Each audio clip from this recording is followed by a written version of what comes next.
Hey guys, tonight we slip quietly into the soft-soled sandals of a samurai on his rare day off. The clang of war drums has gone silent. There are no urgent summons from the daimyo. No enemy lords need vanquishing. And so, instead of gripping your katana, you hold a steaming cup of barley tea. You sit beneath the curling eaves of your family's ancestral house, and for once, the only battle ahead is between your craving for dumplings and your need for a nap. The garden outside is still, too still if you're used to marching. Crickets saw softly in the underbrush. Somewhere nearby, a temple bell tolls once, slowly. And all around you, there's just air. Soft, quiet, summer-thick air. But don't let the peace fool you. Being a samurai on his day off is still, well, a job in itself. It takes effort to unwind with honor.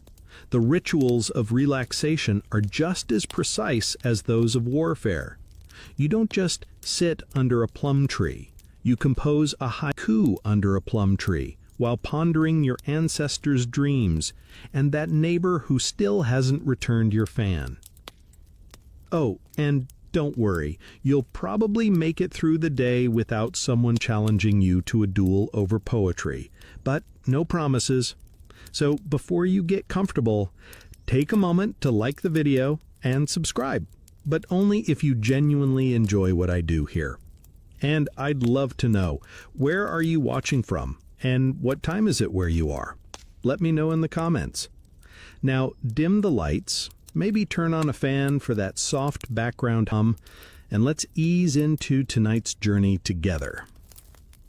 You rise slowly, your knees crackling like dry bamboo, and tie your indigo robe at the waist. It's plain today. The more ornate set, the one with embroidered cranes and imported silk linings, is reserved for ceremonies or political appearances. Today's robe is about comfort, discretion, and maybe a little unspoken pride in simplicity. The sandals you slide into are worn, the rice straw heels compressed just right to know they've seen a few hundred well-trodden steps.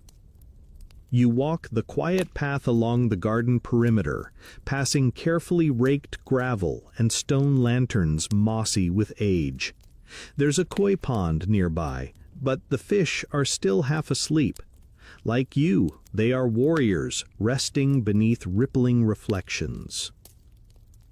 What does one do, truly, when there is no campaign to plan, no lord to advise, no enemy to correct? The answer is, you rediscover the small things. The things that make being a samurai not only a duty, but a craft. Some mornings, you may begin with a quiet inspection of your armor, not to wear it, just to admire it. The chest plate's lacquer catches the morning sun in a slow glow. Each cord still tight, every plate burnished and clean. You run your finger down the edge of your kabuto helmet and smile faintly, remembering the festival where a child mistook you for a dragon. Other times, you step into the courtyard and stretch your arms to the sky like a sleepy crane. A samurai must remain fit, after all, even on off days. The joints must flow, the tendons must stay obedient. You practice a few basic sword forms, nothing flashy, just the kind that keeps your posture straight and your breath even. It's less about strength now, more about remembering who you are when no one is watching. Historians still argue whether samurai adhered strictly to a routine on their days off, or whether schedules were dictated more by the whims of one's mood and weather. But the truth likely lies in between.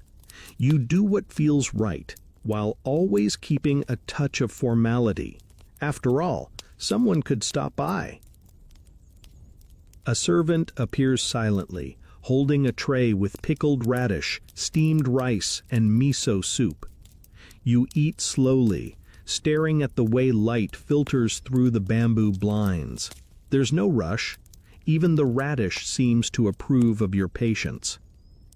Later, you might sit on the wooden Ngawa porch, legs dangling off the side like a lazy cat. You sip more tea, green this time, slightly bitter but cleansing. You watch a dragonfly land on the tip of your scabbard. It stares at you like it knows something. You stare back, amused. The standoff ends when a breeze shuffles it off toward the pines. And still, the day stretches forward like a narrow path through reeds. Time here is both precious and endless. A samurai does not fear boredom. He cultivates it like a bonsai, slowly, patiently, with occasional pruning.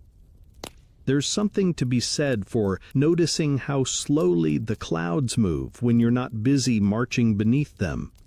You spot one shaped like a rabbit, or is it a conch shell? Hard to say. That ambiguity is what poetry is for. You hear the faint crack of bamboo clackers in a neighbor's garden. Maybe they're watering the azaleas. Maybe they're on break today, too. Maybe they'll come over later with sake and a story that may or may not be true. The day continues, unspooling like a scroll painted not with blood or war tales, but with calm gestures, idle thoughts, and the steady rhythm of a life lived with purpose, even when there's nothing to do. You yawn, just slightly, but don't worry, there's still much to enjoy. A bathhouse visit waits in your near future. So does a soft game of Go, and maybe even a cheeky moonlit toast. But for now, stay under the eaves, breathe in. You've earned it. You shift slightly on the porch, the wood creaking just enough to remind you this house, like your armor, has weathered many years. The morning haze is lifting, and with it comes a soft gleam of sun that glints off the edge of your daisho, the matched set of swords resting nearby. You reach for the katana, not to draw it in anger or even for practice, but for something far more meditative, polishing. Sword maintenance is part ritual, part therapy, and on your day off, it's as natural as brushing your teeth. The blade, though not bloodied today, still demands your attention. There's pride in a spotless sword, even if no one sees it but you. After all, it isn't just a weapon, it's a symbol of your soul. Or at least that's what your grandfather used to say, before accidentally sitting on his own scabbard. You place the blade across your knees, unsheathing it slowly, respectfully.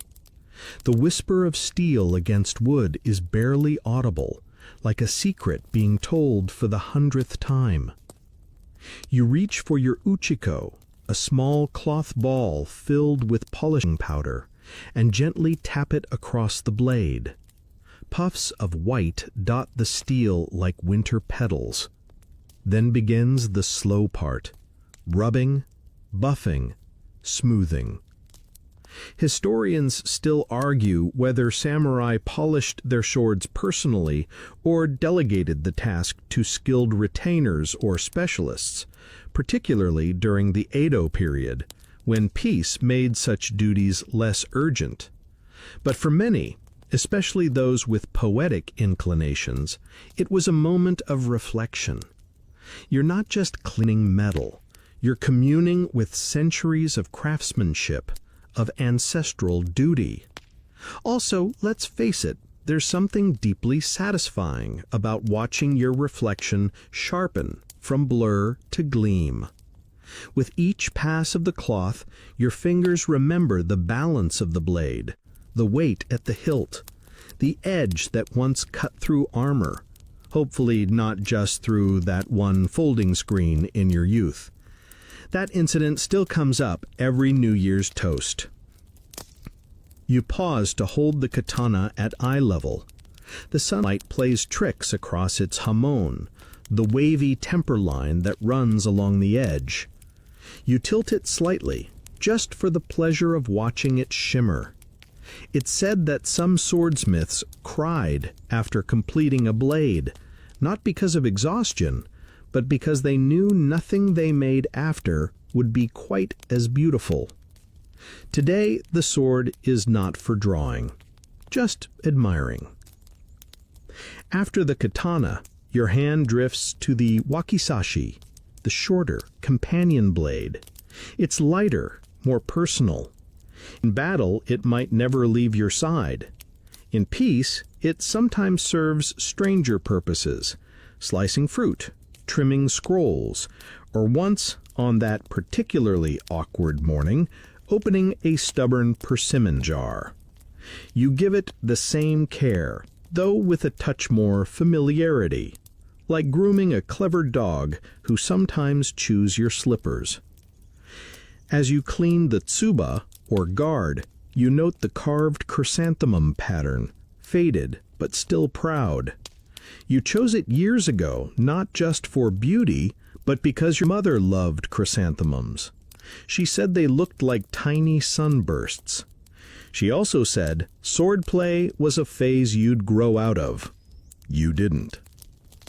Some samurai collected swords, like some people collect inkstones or travel stories. Others held only one, passed down through generations, etched with the names of every ancestor who dared to lift it. You're somewhere in between, loyal to yours, but not above admiring a friend's new acquisition, especially if it came with a ridiculous legend attached. One traveling retainer once swore his blade was so sharp it could cut wind. You'd like to see it try to open dried seaweed packaging. After nearly an hour of gentle polishing, you wipe the blade clean, lay it reverently in its sheath, and rest it beside you. There's something different about it now. Not newer, but more awake. And maybe, in polishing it, you've sharpened something inside yourself, too. A cicada begins its rhythmic chant in the distance. You roll your shoulders and flex your wrists. Polishing is calm work, but surprisingly taxing if you do it right. You stand, stretch again, and gather the tools back into their lacquered box. There's satisfaction in seeing each piece neatly returned. Oiling cloth, powder, peg remover, like setting the stage for another day, another battle, or another oddly philosophical moment with your wakizashi and a bowl of apricots. Your stomach gives a small nudge. It might be time to think about food soon, or at least tea that tastes like metal shavings. But first, one more look at the swords, just to be sure. They sit there, perfectly still, gleaming in the light, like twin guardians of peace. On most days, they demand discipline. Today, they simply reward your care with silence. One final thought crosses your mind as you slide the box shut. The blade doesn't need to be drawn to be respected.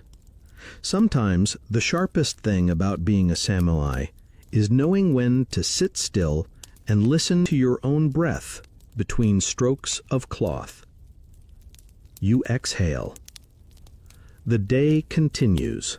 You tuck the sword polishing cloth away and slide the tray of tools beneath the low cedar bench. With your katana once again at rest, now gleaming with a smug sort of self-satisfaction, it's time to indulge in something a bit more immersive. A bath. Not just any bath, of course. This is no tepid splash in a wooden bucket behind the house. This is a full-on yuya visit, the public bathhouse. And while a warrior's day might begin with rituals of steel, it continues with rituals of steam. You wrap your robe a little tighter and slip into your worn sandals. The air outside is warming now, thick with the scent of pine resin and grilled soy. The village hums quietly. A rice merchant passes you with a curt bow. A child runs past carrying a wooden toy horse yelling something about samurai ghosts. You decide to take that as a compliment. The bathhouse stands at the corner of two quiet streets, marked by a flapping noren curtain printed with the character for hot. Behind it, heat, gossip, and a level of nudity that could humble the boldest warrior. But modesty isn't the samurai way, especially not when you're paying 2 mon for the privilege of communal steam. You step inside. The scent hits first. Cedarwood, damp tile, sulfur from mineral springs. It's a little like stepping into the lungs of a sleepy mountain. The clerk nods at you, not quite bowing. You're a familiar customer, and he's more interested in the half-finished shogi board behind him. Stripping is not dramatic. You fold your clothes with practiced precision, stacking your robe nightly beside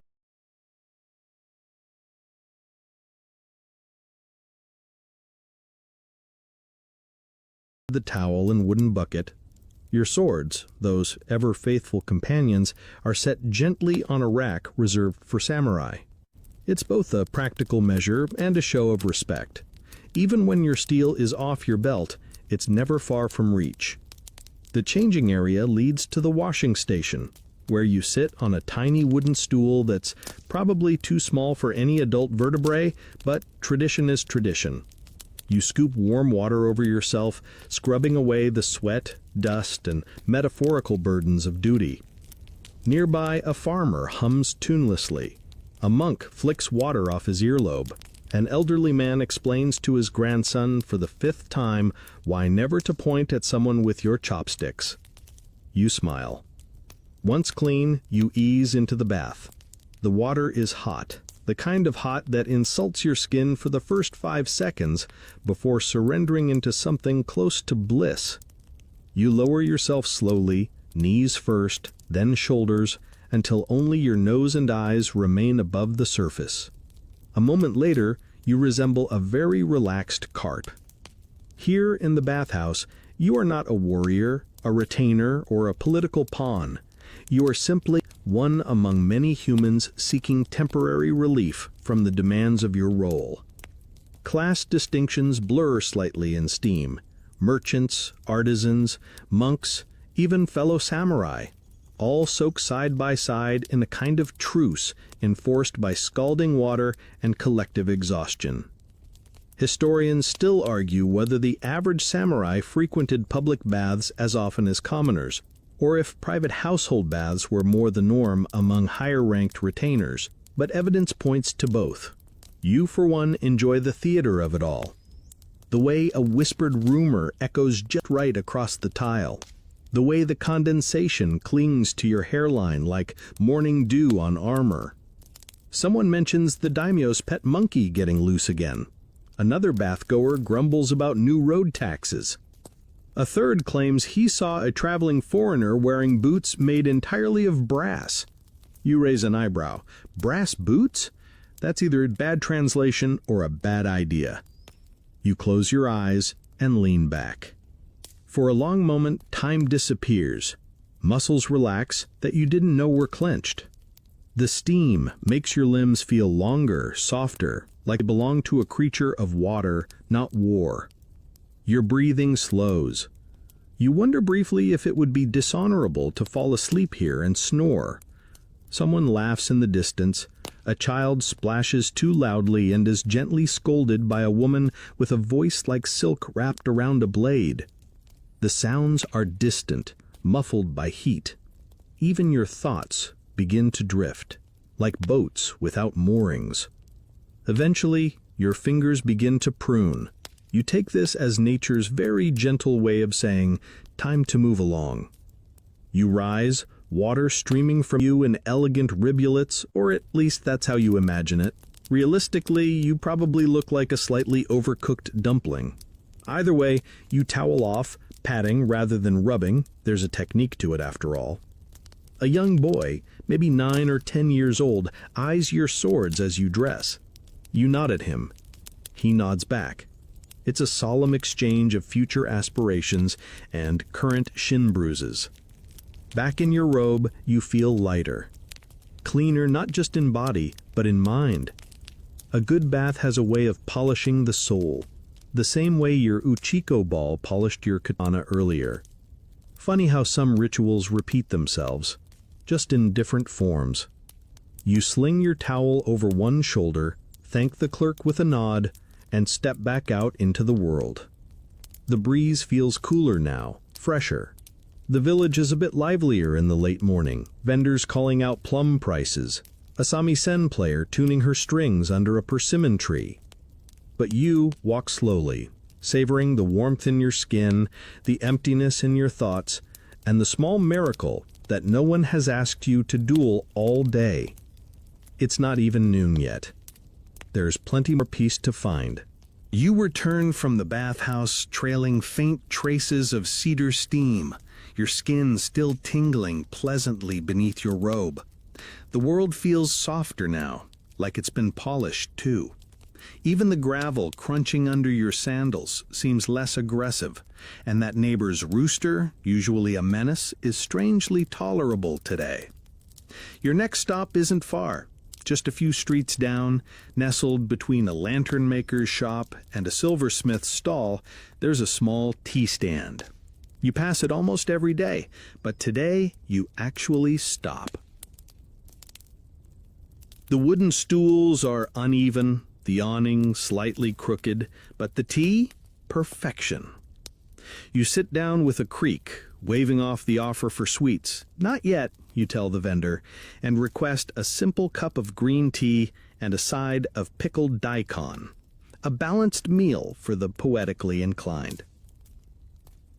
The tea arrives piping hot, served in a clay cup that has seen better centuries.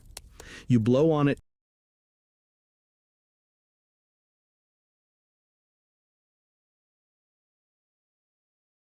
gently, watching the steam curl up like incense smoke.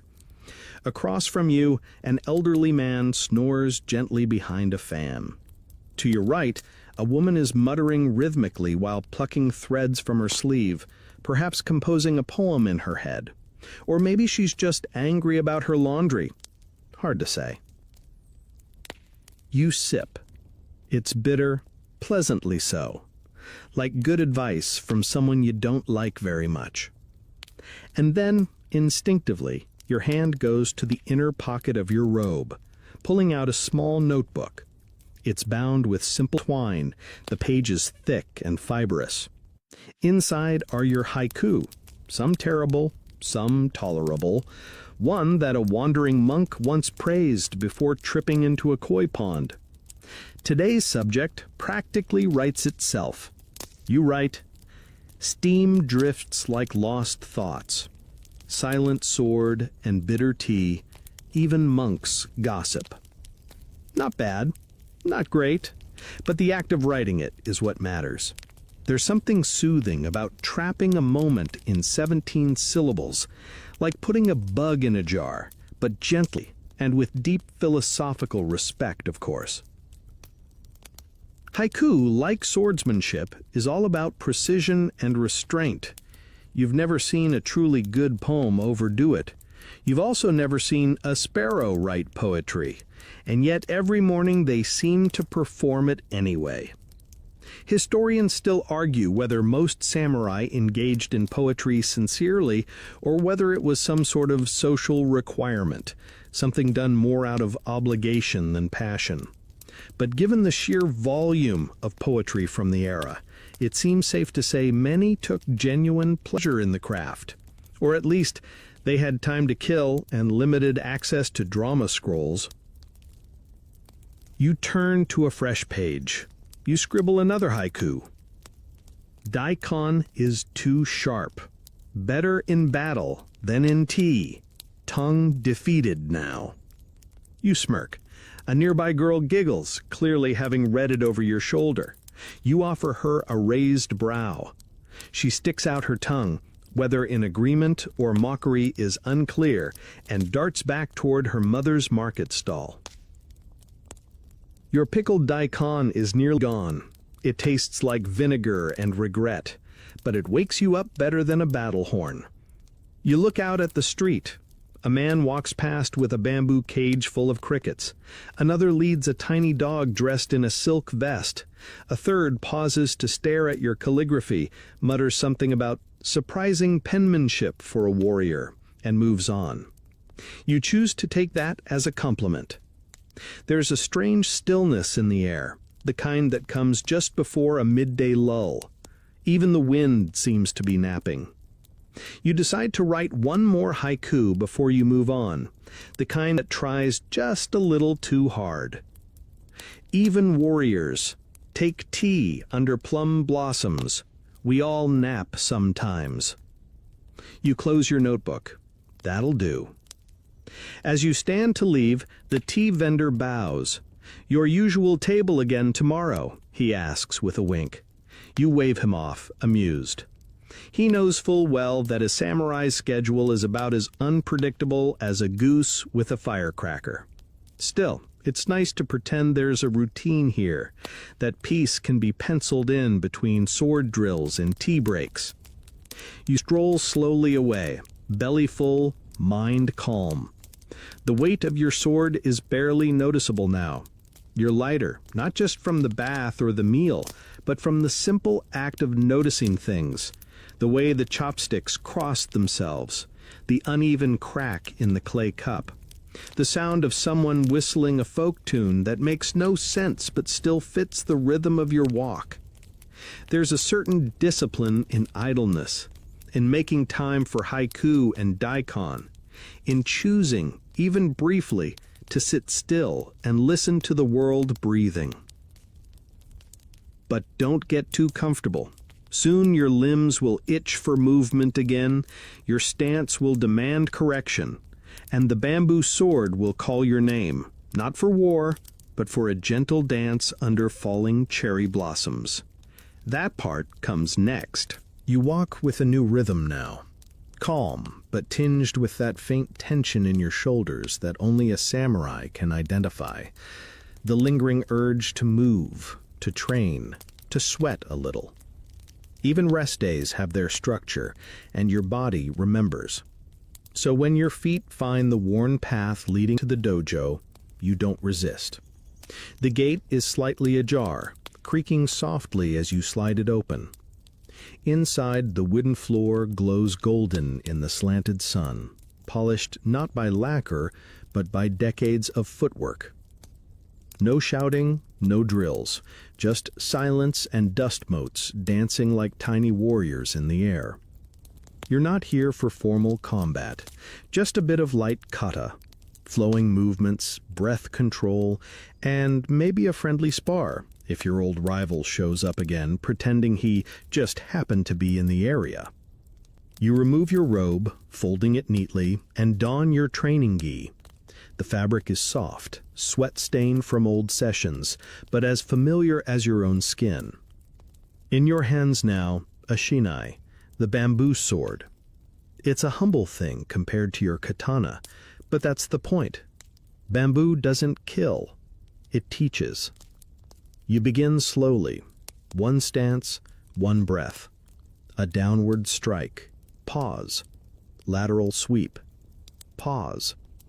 The rhythm comes back, like it always does. Your feet whisper across the floor. Each movement is deliberate, shoulders soft, hips anchored, elbows loose but ready. You're not attacking an enemy, you're chasing a feeling. That perfect moment where breath, motion, and memory click into place like stones in a garden. Historians still debate how often samurai truly trained during the Tokugawa peace era. Some argue that as warfare declined, sword skills atrophied, replaced by bureaucracy and poetry. Others insist that training never ceased. It merely became subtler, more internal. Judging by your sweat-soaked brow and steady pulse, the second theory feels more accurate. You perform a fluid series of cuts, chaining them together without thought. Your body takes over, remembering details your brain has long forgotten, how to pivot just right, how to maintain eye level through a turning arc, how not to breathe too early at the end of a sequence. The dojo creaks quietly in rhythm with your footfalls. Then, a sound behind you. Footsteps. Familiar ones. A low chuckle. "Your left elbow's too high," says a voice you know far too well. You turn, grinning. There he is. Hayato, former sparring partner, current thorn in your side. Hair still wild, eyes still amused, she and I already slung across his shoulder like a fishing pole. "I meant to raise it," you reply, nodding at his ill-concealed smirk. "It's avant-garde technique. You wouldn't understand." He tosses you a towel. "Sure, shall we dance?" You face each other, feet squared. There's no bow, no announcement. You've done this 1,000 times before. The first few strikes are playful, light taps and parried swings. You both hold back, the way cats do when they're pretending not to fight. But soon the pace builds. Your bamboo blades slap and hum with each connection. The air fills with sharp breaths and the rhythmic tap of bare feet on wood. You dodge low. He lunges. You counter with a sweeping arc. He grunts approval. You smirk mid-parry. He scowls with theatrical disappointment. It's all very formal, very honorable, and very, very petty. And then you both freeze. Simultaneous draw, points even. Again. This happens every time. You're both too stubborn to lose and too old to care. You break into laughter first. Hayato follows, lowering his shinai and wiping sweat from his temple. "Next time I'm bringing sake," he mutters. "I'll bring the poetry," you nod. You cool down with stretches, simple ones, the kind that make your back pop like a rain drum. Hayato lies flat on the floor, staring at the ceiling. "Do you ever miss it?" he asks, not looking at you. "The war or the chaos?" He shrugs. "Both." You don't answer immediately. You just watch the light shift along the beams above, a slow march of gold across wood. "No," you say at last, "I miss having a reason to train until my arms fall off, but not the reason itself." He nods. "Same." You rise, towel off, and retrieve your robe. The dojo is quieter now, filled with that unique post-training silence, peaceful but buzzing with energy. As you walk out together, Hayato elbows you gently. Your elbow was too high, though. "I'm still going to beat you at Go later," you reply. "Lies," he grins. You part ways at the fork in the road. He turns left toward the market stalls, probably to chase snacks or trouble. You head right, back toward the garden where your swords rest, and the tea is cooling by now. The training is done. The sweat has dried, but your body feels lighter, looser, like a river after a storm, all its kinks finally untangled. You might be off duty today, but your blade wasn't the only thing that needed sharpening. You return home with the quiet satisfaction of someone who's moved just enough to earn lunch, but not enough to require a nap. Yet. Your muscles hum like a plucked string. Your robe clings slightly with leftover sweat, and your stomach is beginning to lodge a gentle complaint. But before you feed it, there's another indulgence to check on. Your kimono order. It's not vanity. Well, okay, maybe a little. But in truth, your clothes speak for you before your mouth ever opens. A formal kimono says, "This man has honor." A simpler one? "This man has nothing to prove." And the one you're picking up today? "This man might be going to a moon viewing party later and wants to look casually majestic." You stroll into the tailor's shop, ducking under wind chimes made of bronze and deer horn. The air inside smells of starch, cedar drawers, and ambition. "Ah, Samurai Dono, comes the warm greeting from the back. The tailor appears, brush still tucked behind one ear, robes smeared with threads. He's a lean man with permanently squinted eyes from decades of examining sleeve seams. Your summer order is almost ready. You asked for lightweight silk and plum blossom embroidery, yes? You nod, trying not to look too eager. He vanishes into a back room, leaving you to browse. Bolts of cloth are stacked like the scrolls of a well-dressed monk, patterns of cranes, waves, pine needles, and more abstract things that might be clouds or just expensive accidents. There's a new print pinned to the wall, a kabuki actor in a flaming red robe patterned with screaming raccoons. You blink. Fashion really is a battlefield. When the tailor returns, he carries your kimono like it's made of mist. The color is a soft charcoal gray, with a faint overlay of plum blossoms trailing along the hem, like they were caught in the wind and decided to stay. It's understated, poetic. Also, it'll hide ink stains when you inevitably spill calligraphy all over yourself again. You run your fingers over the fabric. It's light as air, cool to the touch. Perfect for warm evenings filled with moonlight, sake, and exaggerated tales of past battles. The tailor eyes your reaction. He asks, "You want the sleeves a bit wider? Current trend leans toward more billowy." You pause. Wider sleeves mean more elegance, but also more risk of dragging them through soup. There's a historical debate here, honestly. Historians still argue whether sleeve width in late Edo fashion symbolized philosophical detachment or simply a desire to hide snacks. You decide to compromise. Half a palm wider, but no ruffles. He bows deeply, as though you've just saved him from aesthetic disgrace. You try it on behind a modesty screen. The silk drapes perfectly. You step out and examine yourself in the polished bronze mirror. For a brief moment, you don't look like someone who just wrestled your friend in a dojo 2 hours ago. You look composed, balanced, like a man who could give sage advice and then vanish mysteriously into a foggy forest. You look like someone who drinks tea while reciting love poems, says the tailor, smirking. Better than looking like someone who cries into their sake alone, you reply. You finalize the order, pay him with a few neatly stacked coins, and promise to pick up the finished piece before the week ends. He bows again, this time with a little flourish. Back outside, the sun is bright, and the street is livelier now. Children dart between stalls. A dog with suspicious eyes eyes your sandal strings. Vendors shout prices you suspect change based on your outfit.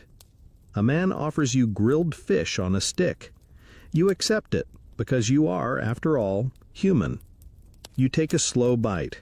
The fish is crispy, salty, and a little overcooked, just the way you like it. You chew while walking, careful not to drip any oil onto your newly acquired elegance. Later, at home, you lay the kimono over a wooden rack to air it out.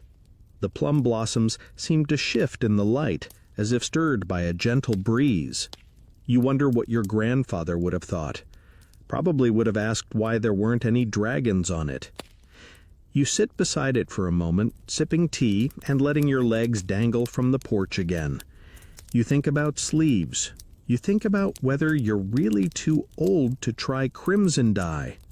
You think about how much care it takes to make something that looks effortless. A plum blossom falls from the tree beside you, landing near the hem. You pick it up, tuck it behind your ear, and whisper to no one in particular, "Not bad for a rest day." Your stomach rumbles again. This time it means business, which is just as well. There's a tea house nearby, and they say the matcha is strong today.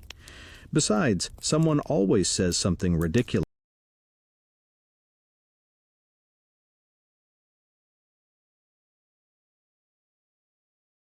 there, and you're due for a good rumor. You leave your house with your new kimono safely hung, the scent of plum blossoms still clinging faintly to your sleeve. The breeze has shifted, cooler now, the kind that stirs the edge of your robe and makes you feel vaguely mysterious. Or maybe that's just the way it sways when you're slightly hungry and trying to look deliberate. You're headed for a familiar corner, tucked between the outer gardens and the edge of town. There, nestled among rustling bamboo and the scent of moss, is a small Shinto shrine. Not a grand one, no torii towering above the trees or golden bells the size of your ego, just a modest little spot. Quiet, slightly crooked, but dependable, like your second best pair of sandals. You step through the simple gate, bowing your head slightly, because that's what you do. The courtyard is empty except for a pair of cats sunbathing on a stone fox statue and an elderly priest sweeping leaves with a brush that seems more ceremonial than effective. You offer a soft osore irimasu, and the priest nods, not breaking his rhythm. You suspect he's been sweeping the same 4 leaves for 30 years. It's strangely comforting. You approach the shrine steps. The wood creaks beneath your weight, tired but still strong. You reach for the bell rope, thick, fraying, full of intent, and give it a gentle shake. The bell rings out with a deep, hollow dong that sounds like a yawn from the sky. Hands together, you bow twice, clap twice, bow once more. Then you pause. What do you wish for? More days like this? Less plum vinegar on your pickles? A quieter neighbor? You settle on something vague but poetic, clarity in silence, and fewer stubbed toes. The gods can work out the details. Nearby, you notice a row of Emma, wooden wishing plaques, each scrawled with someone's hopes. You wander down the line. Let my son pass the examination. Let the dog stop biting guests. Let Sato finally notice me at the rice shop. There's something beautifully honest about these wishes. You find one left blank, probably forgotten or reserved. With a stolen moment of mischief, you pull a charcoal stick from your sleeve and write, "Let the tea not spill, and the moon be full." Somewhere in the distance, thunder rumbles faintly. Coincidence, probably. At the base of the steps, a few miko, shrine maidens, are arranging charms. They're dressed in bright white and red, their sleeves billowing like paper lanterns. One of them catches your eye and raises a brow. "A samurai writing poems instead of prayers?" she asks dryly. You bow slightly. "Poems are just prayers with better rhythm." She snorts and goes back to her work, but there's a smile playing at her lips. You browse the charm stand, half out of habit, half because you once bought a good fortune in travel amulet and didn't fall off your horse for an entire year. Coincidence again, probably. This time you pick a small faded cloth pouch, said to protect against poor judgment.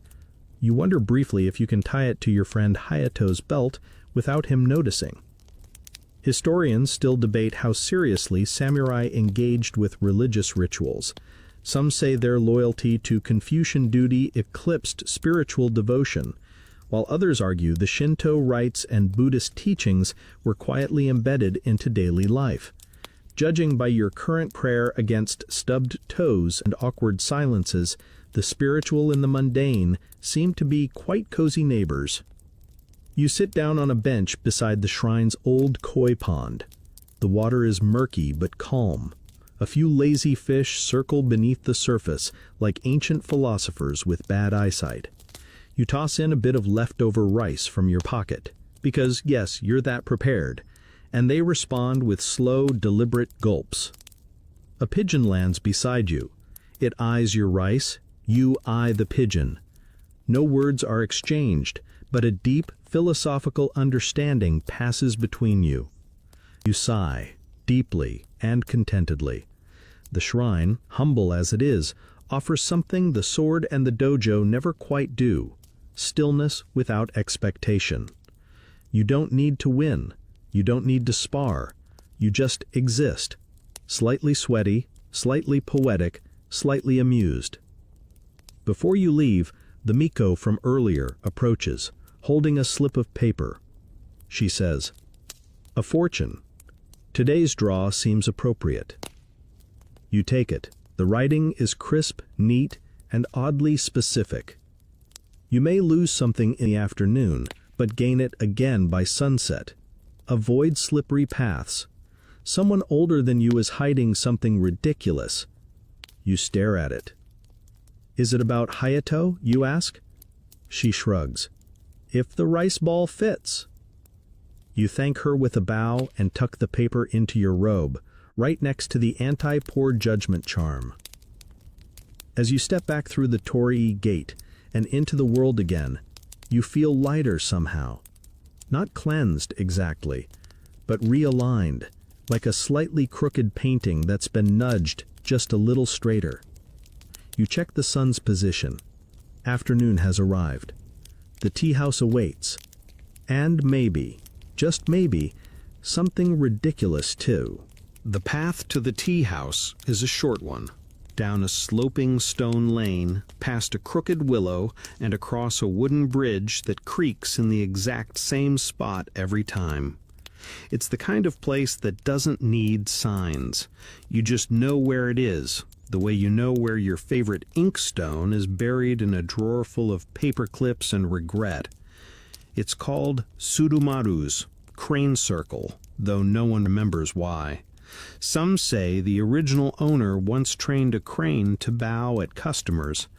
Others claim he was a crane, transformed by a curse and a fondness for rice crackers. Whatever the truth, it's become a gathering place for samurai, poets, merchants, and the occasional traveling actor who insists on singing his order. You step inside, and the world instantly softens. The lighting is dim, filtered through paper lanterns the color of warm butter. The floor is polished cedar. The smell, matcha, roasted barley, and just a hint of mischief. The air hums with low chatter and clinking cups. You exhale. You remove your sandals and glide across the tatami mats like a particularly elegant cloud. There's your usual corner, near the window, beneath a scroll depicting a mountain that looks suspiciously like a lump of tofu. You take your seat with the grace of someone who's done this many, many times, and spilled tea only once. A server approaches, familiar, smiling. "The usual?" she asks. You nod. She knows. A thick bowl of matcha, whipped to a gentle froth, and something small and slightly mysterious on the side. Last time it was bean paste wrapped in edible paper. The time before that, a sweet shaped like a carp that collapsed into pure sugar as soon as you bit it. Today's side treat arrives looking like a pine cone made of rice and citrus peel. You eye it suspiciously. It eyes you back, or at least seems to. You eat it anyway. It's oddly crunchy, oddly sweet, oddly satisfying, much like your whole day. The tea is excellent. Bitter, grassy, hot. The kind of flavor that makes your eyebrows raise slightly and your shoulders drop at the same time. You sip slowly, no rush. This is sacred ground.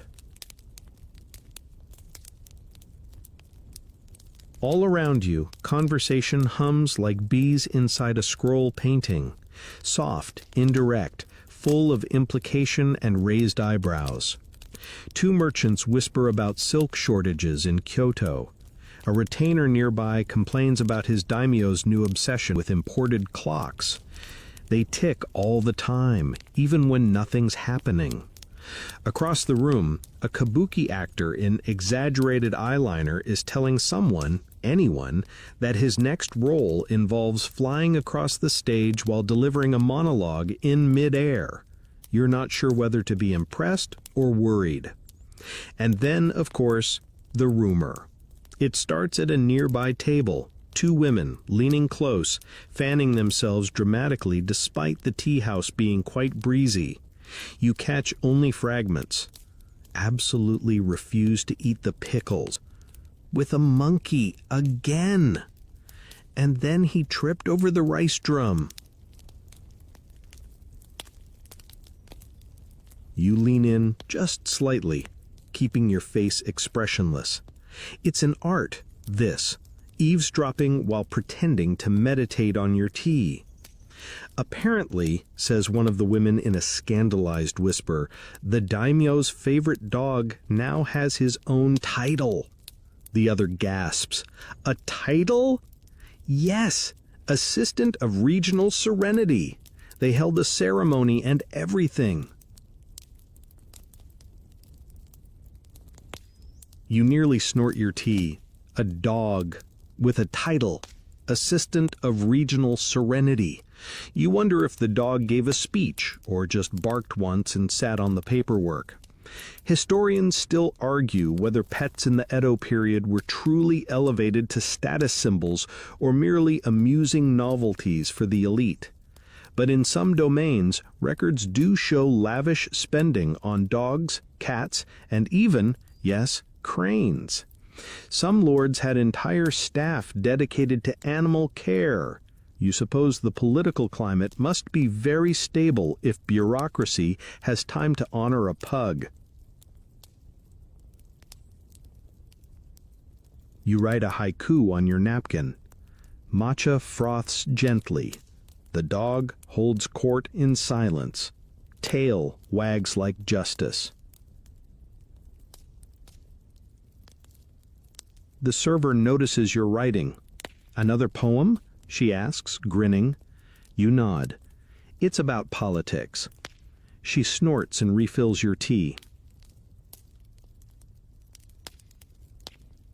Just then, you spot Hayato entering the tea house, scanning the room with the squint of a man looking for either trouble or dessert. He spots you, grins, and makes his way over with the swagger of someone who's already half listened to 3 conversations on the way in. You hear about the dog?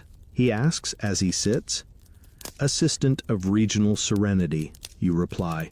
Truly, our nation is in safe paws. He shakes his head, laughing. I came here to relax, not to question reality. You toast him with your tea.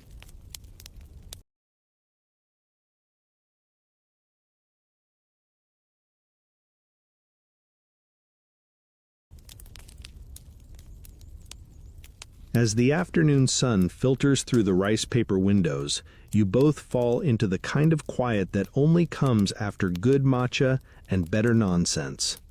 Time stretches. You sip. He sighs. A cat jumps onto the sill and curls into a comma of contentment. And for a moment, everything, rumors, robes, rice pine cones, honorary dogs, feels exactly as it should. You linger in the tea house long enough for the light outside to shift from yellow to a soft silvery gray. Hayato, having devoured not 1 but 2 servings of roasted chestnut sweets, finally decides to leave before I become part of the furniture. He bows, over-dramatically as always, and vanishes with the dramatic swish of a man whose entire exit is a performance. You take your time finishing the last sips of your matcha, now gone lukewarm and slightly bitterer with the passing hour. The tea, like your day, has deepened in flavor, and while the social hum of the tea house carries on around you, feel a new itch in your fingertips, an old habit surfacing after too much quiet conversation. It's time for calligraphy. Outside, the air has cooled.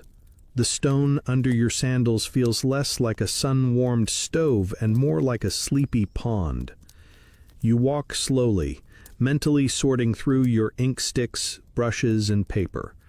There's something comforting about the idea of making lines again. Lines that don't lead to duels or negotiations, but to crooked proverbs and flourished characters. Back home, the writing set waits like an obedient dog, everything in its place, everything familiar.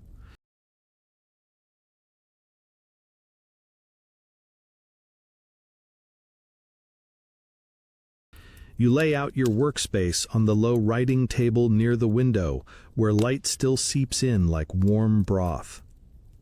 There's the long-handled brush, slightly frayed at the edge, the smooth, dark inkstone that smells faintly of pine, a handful of creamy washi paper, textured like pressed clouds, and of course, your most pretentious ink stick, shaped like a carp jumping over a waterfall.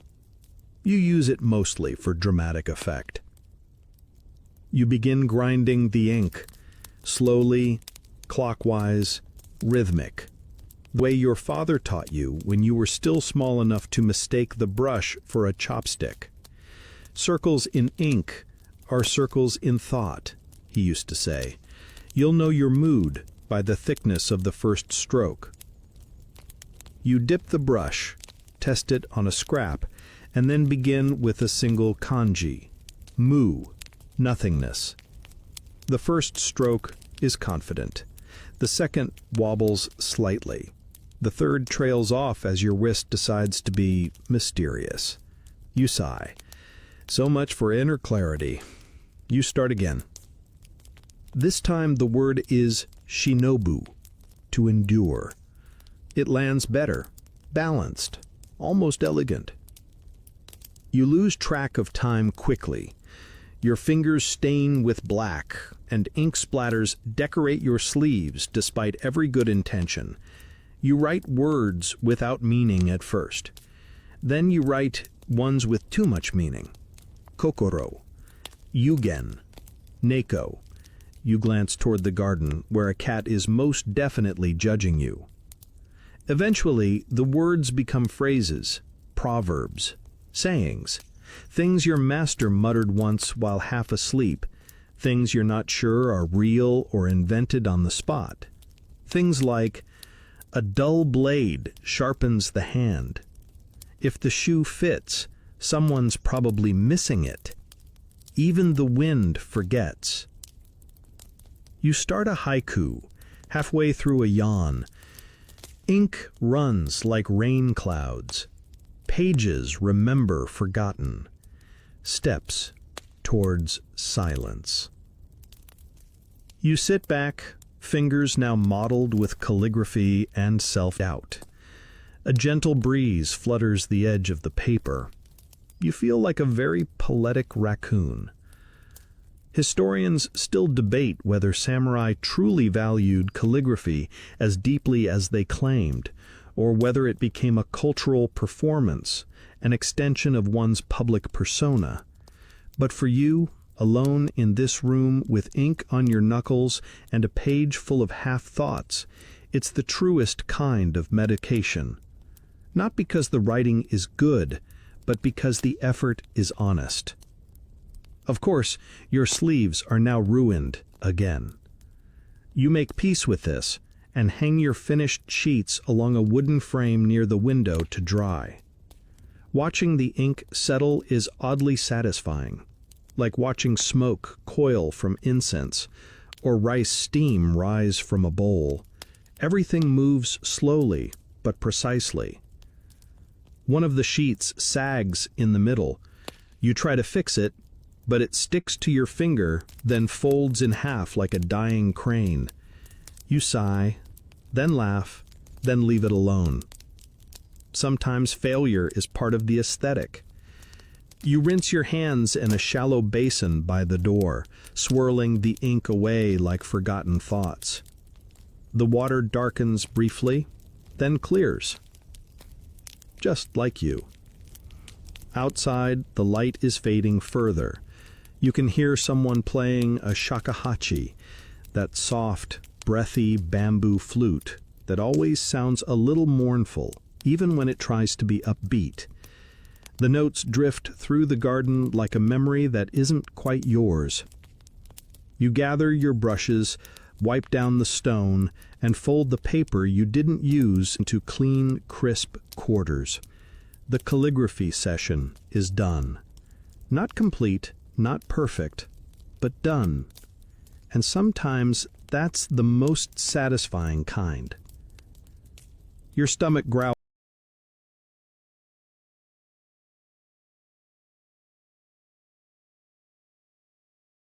Calls again, quietly but firmly. Calligraphy is beautiful, but it doesn't fill you up. There's a no play scheduled tonight. You're not sure you'll stay awake through it, but the snacks are usually excellent, and you haven't worn your new robe in public yet.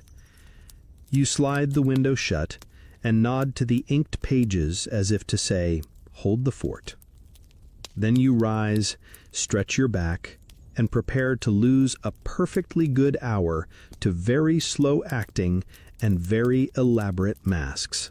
You arrive at the theater just as the last blush of sunset dips below the tiled rooftops. The sky is the color of old ink, and the lanterns lining the street flicker to life one by one, soft circles of gold that bob gently in the evening breeze.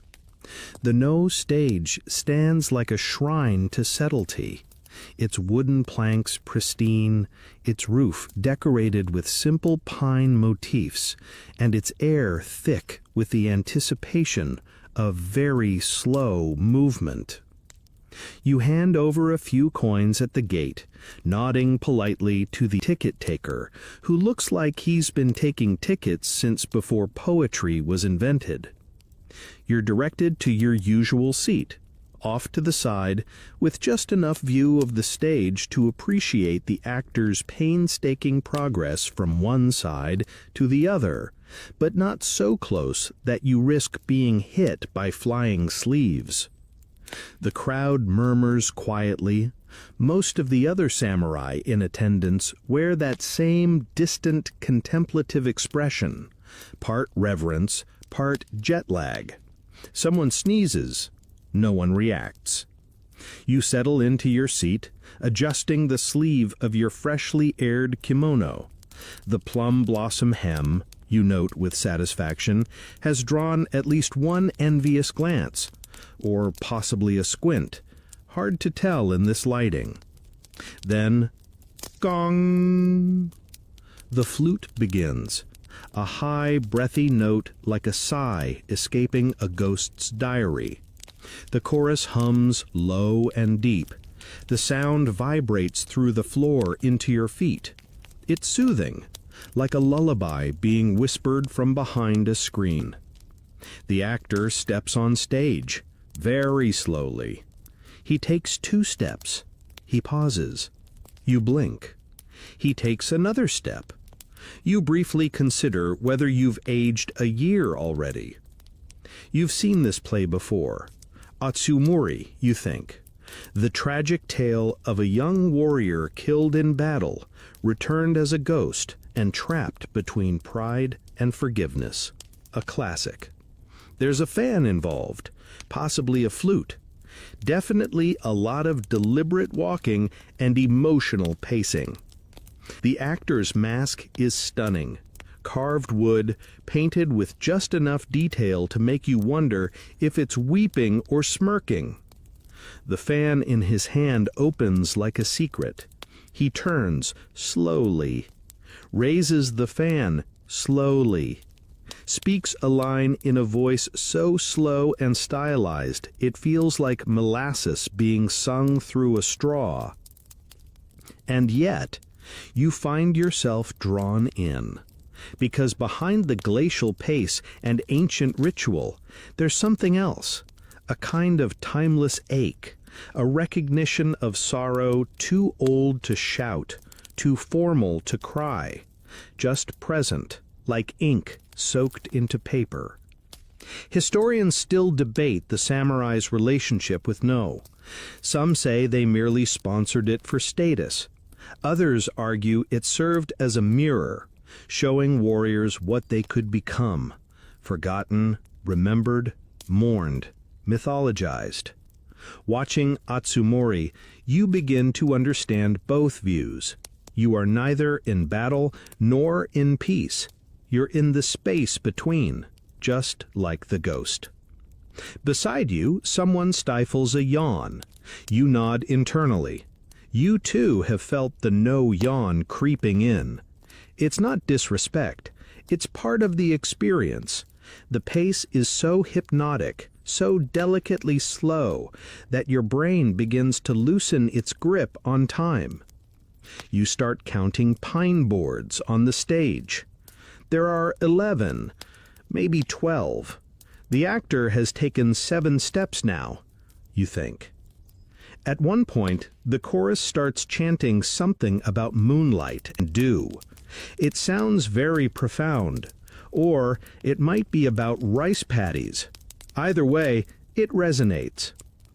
You rest your chin lightly on your fist and allow your eyes to half close, just enough to let the world blur. The flutes rise again, the ghost pleads, the fan twitches. A masked companion enters from the wings at a pace that could humble glaciers. You smile faintly, because as ridiculous as it sometimes feels, there's comfort in this stillness. It's the kind of art that doesn't ask for applause. It just exists, quietly, demanding your presence, not your interpretation. You wonder briefly if the assistant of regional serenity, the dog, remember, would sit through this whole thing. Probably, with perfect posture, possibly asleep. You blink once slowly and realize a full scene change has occurred. There's now a pine tree backdrop, or maybe it was there the whole time. Someone in the chorus coughs. The actors don't flinch. They've trained their whole lives to ignore mortals like us. The play continues its slow unfurling, like a scroll being read one syllable at a time across centuries. Eventually, the ghost finds peace, or at least a particularly graceful exit pose. The chorus chants a final, almost whispered line. The flute trills once, and then silence. No curtain, just stillness. The actors leave as they arrived, glacially, reverently, like fog leaving a mountain. You exhale slowly. You hadn't realized you were holding your breath.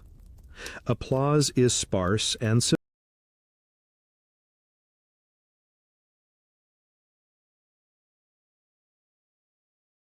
subdued, not because it wasn't good, but because clapping seems too loud for what you just witnessed.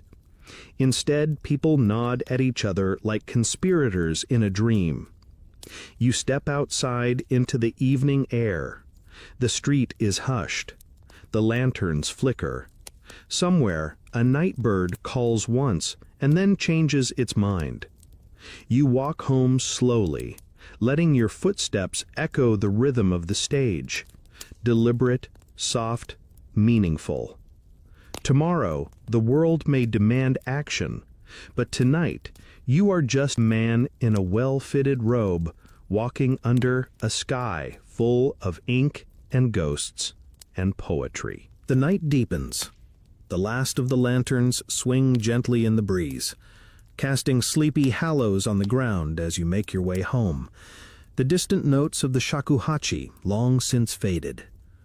But your evening isn't over. There's still time for one of your oldest and most sacred rituals, a quiet game of Go. At your doorstep, you find it waiting, not the game itself, but the small wooden box containing the stones, black and white, smooth and cool to the touch.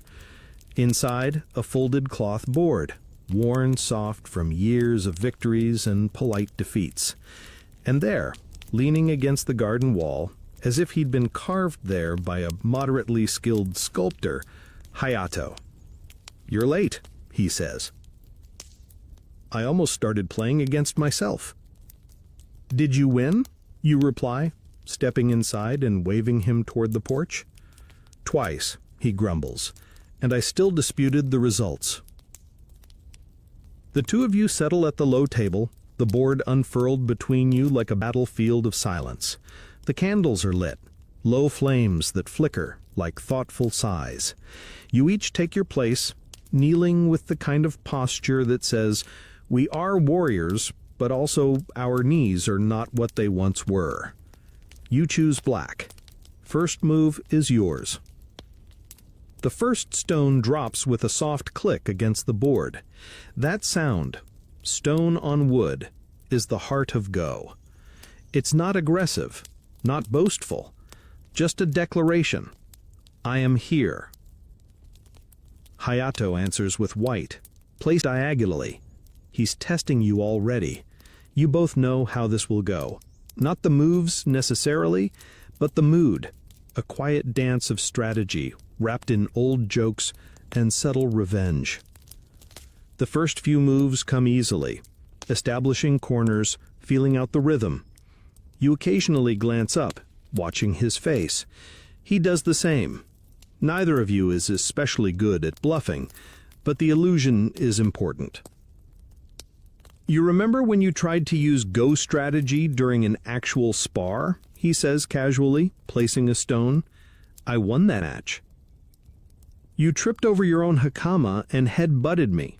That's not strategy. You smile. It was effective.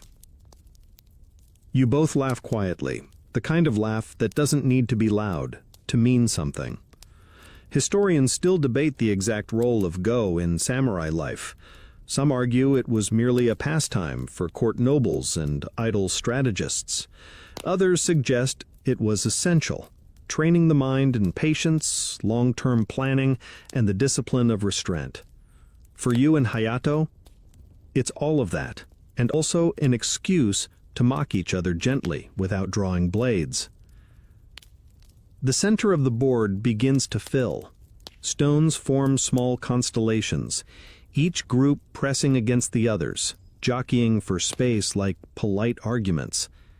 You find yourself absorbed, your thoughts narrow, quieting the day's noise, the play, the shrine, the clumsy haiku, even the whispering miko. Click, click, click. The air thickens as the board grows more complex. This is no longer friendly meandering. It's war in miniature, full of traps and lures, with each stone a silent soldier. You're trying to bait me, you say softly. Who? Me? Hayato blinks with fake innocence. You want me to invade the lower right. I want peace and harmony for all stones.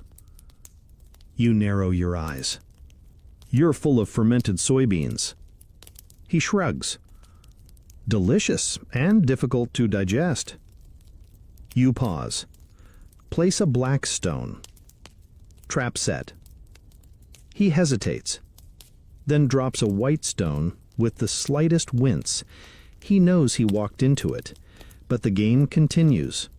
Because in Go, even when captured, a clever player finds life somewhere else on the board. It's never about domination. It's about balance, presence, knowing when to concede a skirmish to win the shape of the land. As the game enters its final phase, the moves slow. You both lean in more, squinting at shapes that weren't there a minute ago. The tension is real now, not because of pride, but because you both know what this game is. A conversation. And no one wants to be the one to end it. But it must end.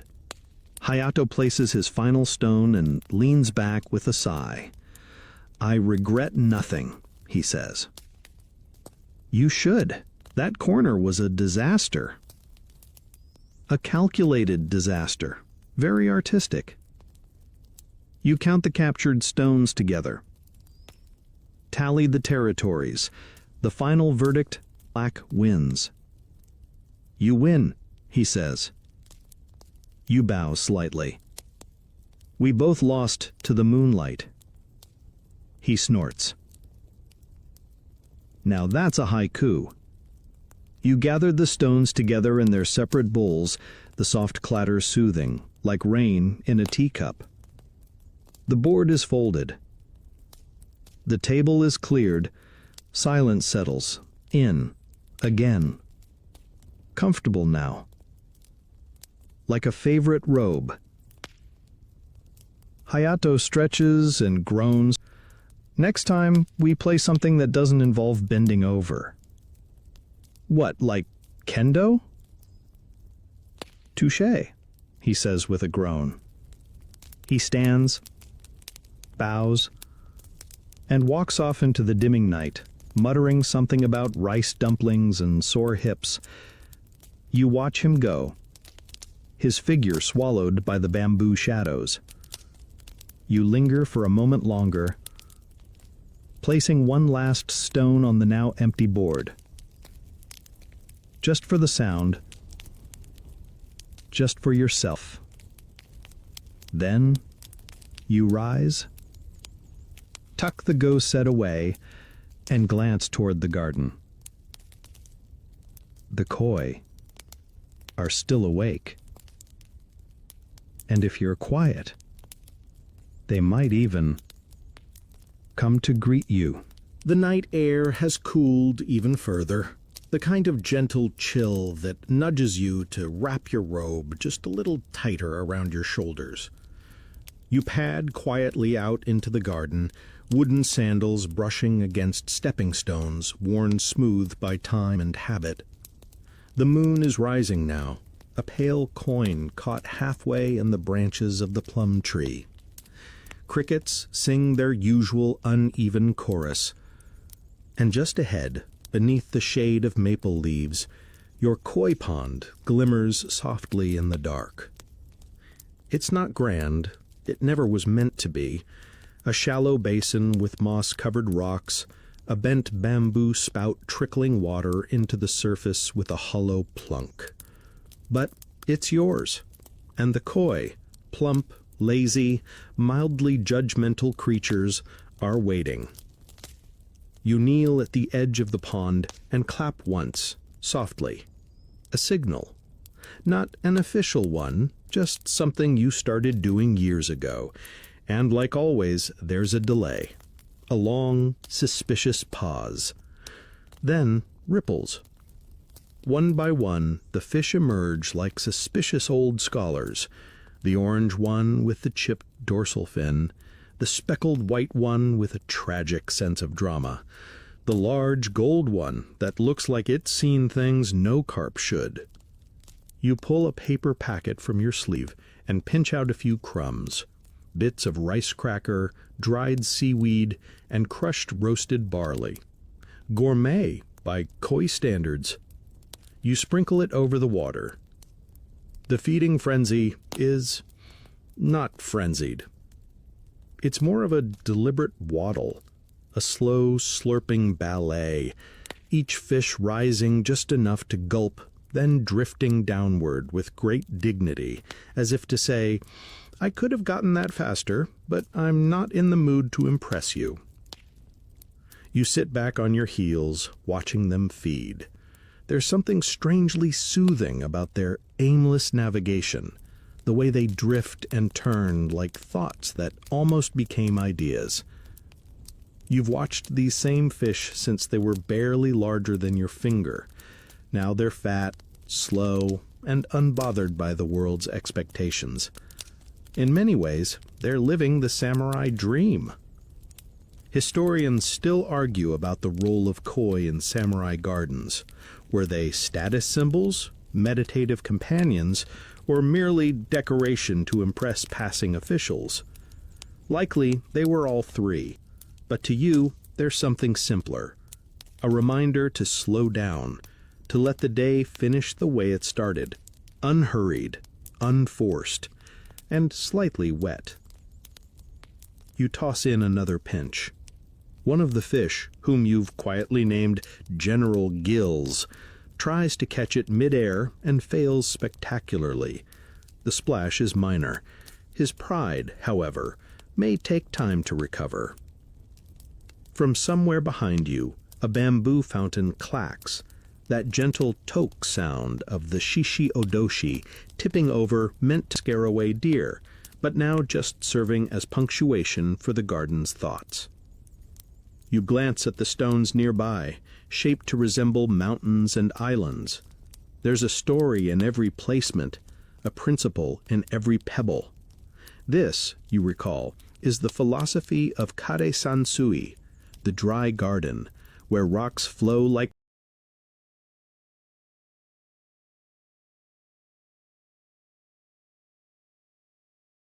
rivers, and silence speaks more than sound. You speak aloud to no one in particular. Do you ever think of battle anymore? The koi blink at you. I didn't think so. You pull your knees up, arms resting across them, and take a slow breath. The night smells like wet leaves, ink, and your new robe, now lightly dusted with garden moss. Worth it. A toad croaks somewhere behind a stone. A breeze rustles the maple leaves. The garden is alive in its own sleepy way. You could sit here for hours, letting your thoughts tangle with the ripples. But you know yourself. Eventually you'll start composing haiku again, and you've already humiliated yourself enough today with that matcha-induced metaphor about tail-wagging justice. Still, the moment is too perfect not to try just one. Koi circle slowly. Fat generals without war. Peace tastes like barley. You whisper it aloud. One of the koi burps. You choose to interpret that as applause. The moon finally escapes the plum tree, casting silver across the pond. The koi shine beneath the light. Glassy scales, flicking tails, slow dancers in the sky's reflection. It's hard not to see them as symbols. Hard not to think everything means something more when you're this still, this quiet, this far from noise and duty. Eventually the koi settle. They drift toward the edges of the pond, slipping in sleep or something like it. The ripples slow. Even General Gills surrenders to gravity. You rise slowly, careful not to disturb them, and brush the moss from your knees. Your legs protest. Kneeling for so long isn't as easy as it used to be, no matter how poetic it looks. You walk back toward the house, sandals scuffing softly on the stones. Behind you, the bamboo clacks again, one last nod from the garden as you leave it to its own dreams. Tomorrow, the fish will wait again. Tomorrow, the crumbs will fall, and the water, as always, will forget your reflection. But for now, you've fed the koi. And in a strange way, they've fed you. You return indoors, legs still remembering the pressure of the garden stones, the scent of pond moss trailing faintly behind you. The house is quiet now, touched only by the sigh of wind through bamboo shutters and the soft creak of the old floorboards beneath your feet. You light a small oil lamp, its flame flickering to life like a yawn. Shadows climb the walls, long and slow, turning the room into a lantern-lit painting. The night is still young by samurai standards, but the next item on your rest day ritual is far from combative. You're headed to the market stalls, the late-night ones, that is. Yes, they exist.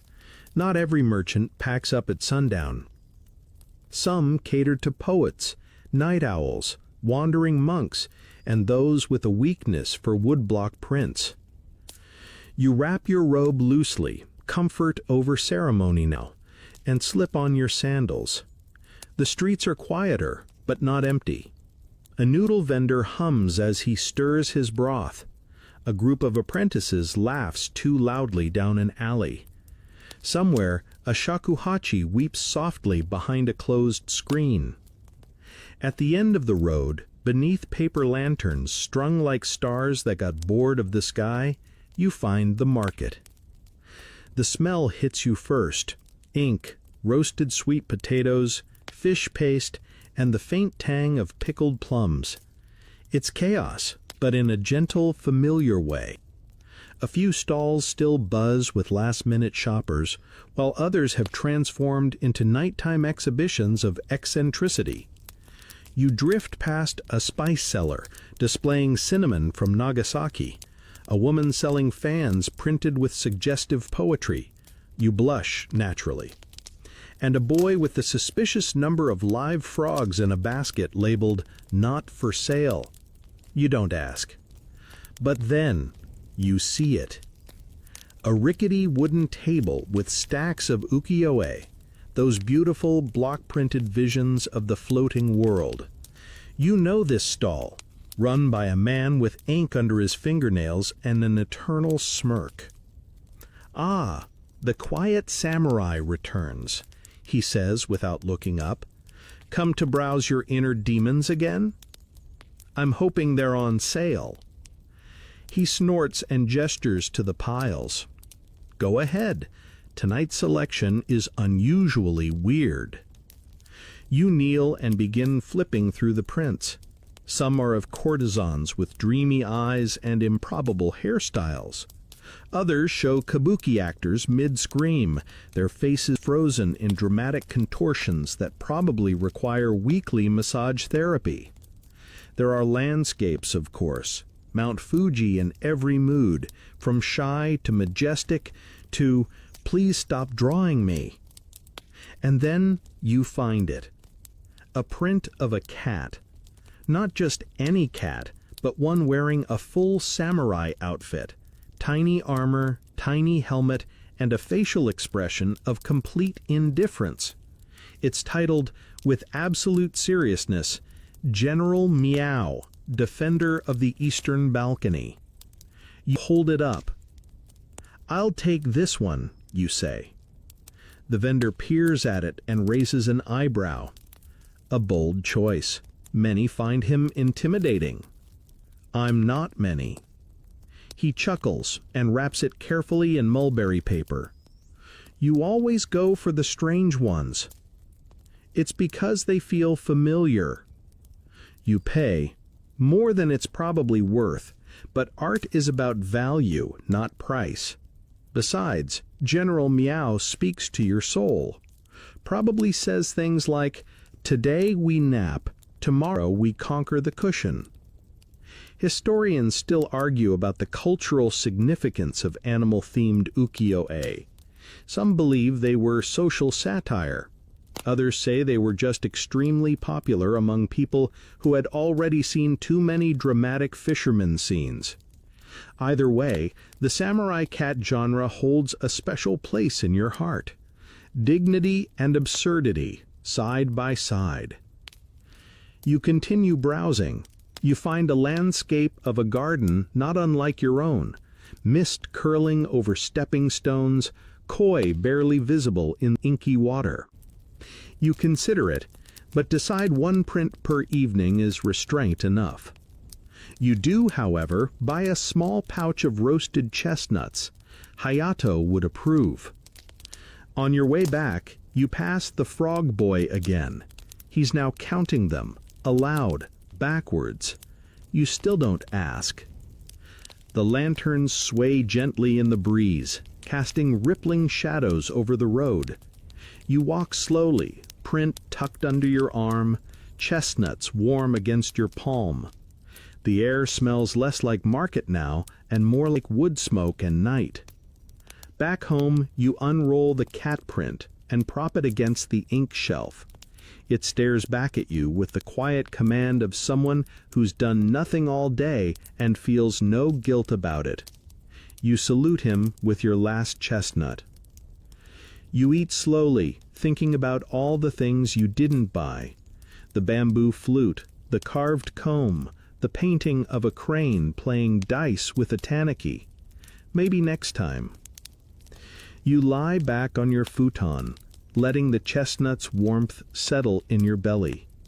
And for a long moment, you stare at the ceiling, thinking of nothing in particular. Just the hum of the market, the brush of paper lantern light, and the look in that cat's eyes. The market has quieted. Even the frogs are, thankfully, silent now.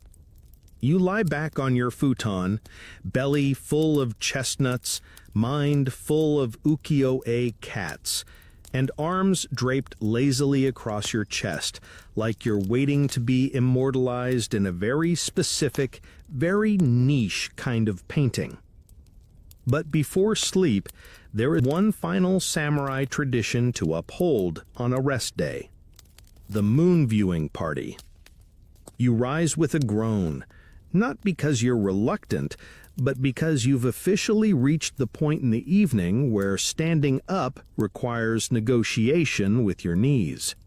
You throw on your robe, yes, the new one with the plum blossoms, because elegance doesn't clock out, and make your way out to the back garden. You're not alone, of course. A few neighbors and retainers have gathered in the clearing beneath the maple and pine, seated on cushions or leaning on porch pillars. A low table sits in the middle, modestly piled with sweet rice cakes, sake cups, and a small vase of pampas grass. The wind tugs gently at the grass blades, like someone softly stroking a sleeping cat. "Ah, finally," Hayato says as you approach. "We were worried you were abducted by the frog merchant." "He offered me a life of adventure," you reply, "but I declined. I'm more of a coy person." Laughter hums through the group like a well-tuned biwa string.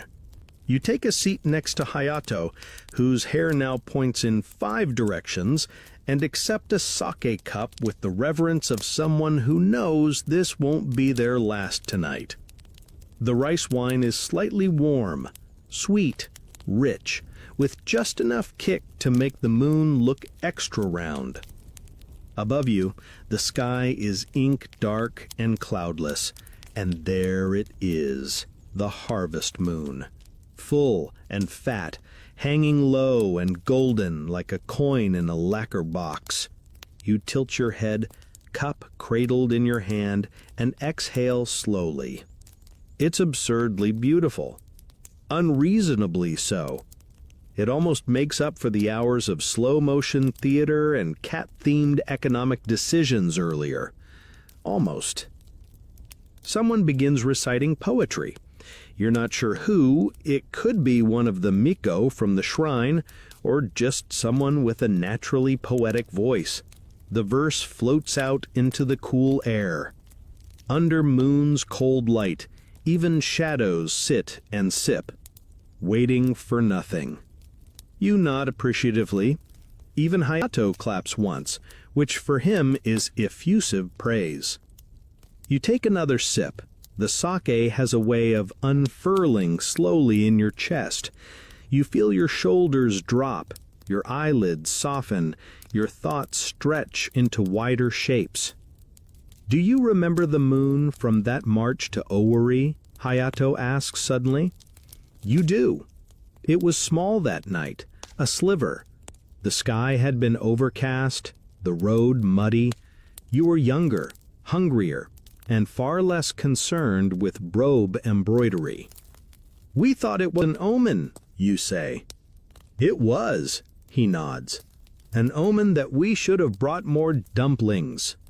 More laughter, the kind that rolls easily, like pebbles down a hill.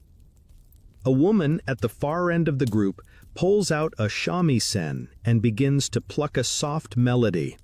It's not a song you recognize, maybe something local or improvised, but it works. The notes are as much silence as sound, giving your mind room to float between them. You lay back, robe loose now, cushion half under you, and gaze upward. The moon doesn't just shine, it watches. Like the koi, like the general meow print, like your katana on the rack.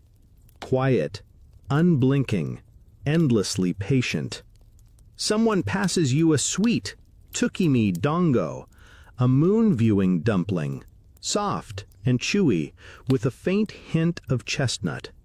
You eat it slowly, wondering if the moon is flattered or offended by how many people bake things in its image. Historians still argue whether moon viewing was truly beloved among samurai or more of a formal obligation, an expected appearance of culture along with poetry and a slightly tortured stare into the distance.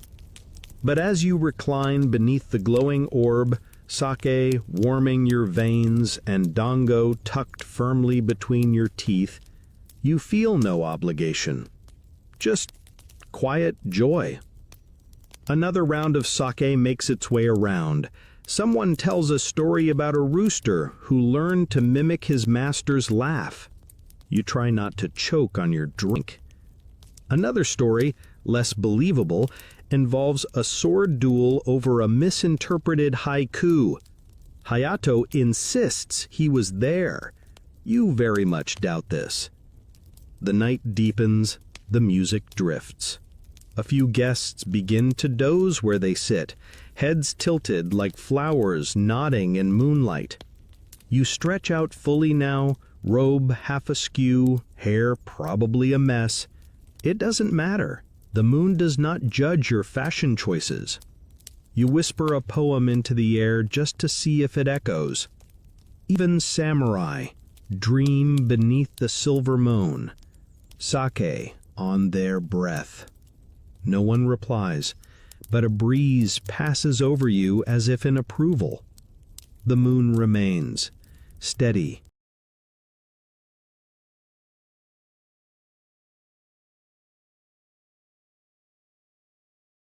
Bright, present, and so are you. Eventually, the sake slows. The shamisen slips into silence. The guests drift away in twos and threes, robes fluttering gently in the night air like autumn leaves reluctant to fall. Some bow deeply before departing. Others offer sleepy murmurs of farewell. Hayato, of course, simply mutters, "Don't die in your sleep," and stumbles off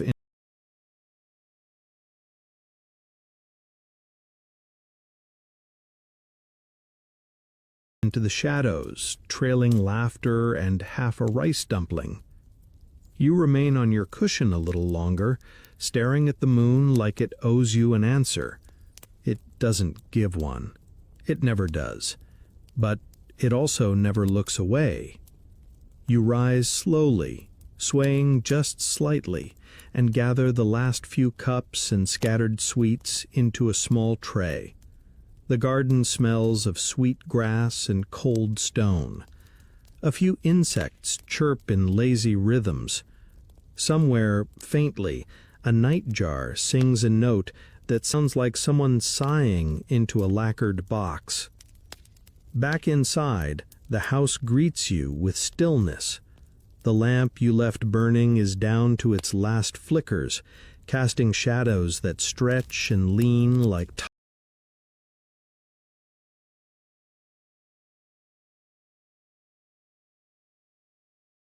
tired monks.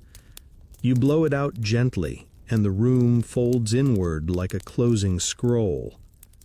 You change out of your robe with slow, practiced hands, folding it carefully, despite the faint sake stain at the hem.